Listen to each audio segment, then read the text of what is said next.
করতে থাকবো তাহলে কি কি হবে বাচ্চারা আমরা পড়াশোনা করতে থাকবো স্টাডি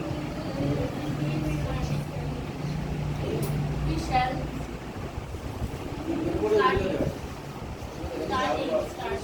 হ্যাঁ স্টাডিং উই শ্যাল বি বা উইল বি স্টাডিং দেখো উই শ্যাল বি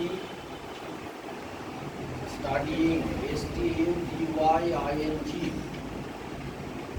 STUDYING বুঝলে আমরা পড়াশোনা করতে থাকবো। তো এই ঘটনাটা মানে এই যে ফিউচার কন্টিনিউয়াস এটা প্র্যাকটিক্যালি খুব একটা ব্যবহার হয় না। করতে থাকবো মানেই অ্যাকচুয়ালি কি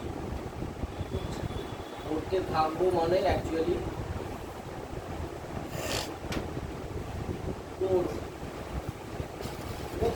সেই কারণে ফিউচার কন্টিনিউয়াসে আমরা ঘটনাটাকে বাংলাতে বললেও তারা পড়াশোনা করতে থাকবে, তারা সেখানে যেতে থাকবে, অ্যাকচুয়ালি সেটাকে সিম্পল ফিউচারে দেবে। আমরা পড়াশোনা করতে থাকবো, তুমি যদি এরকম লিখে দাও তাতে কোনো অসুবিধে নেই।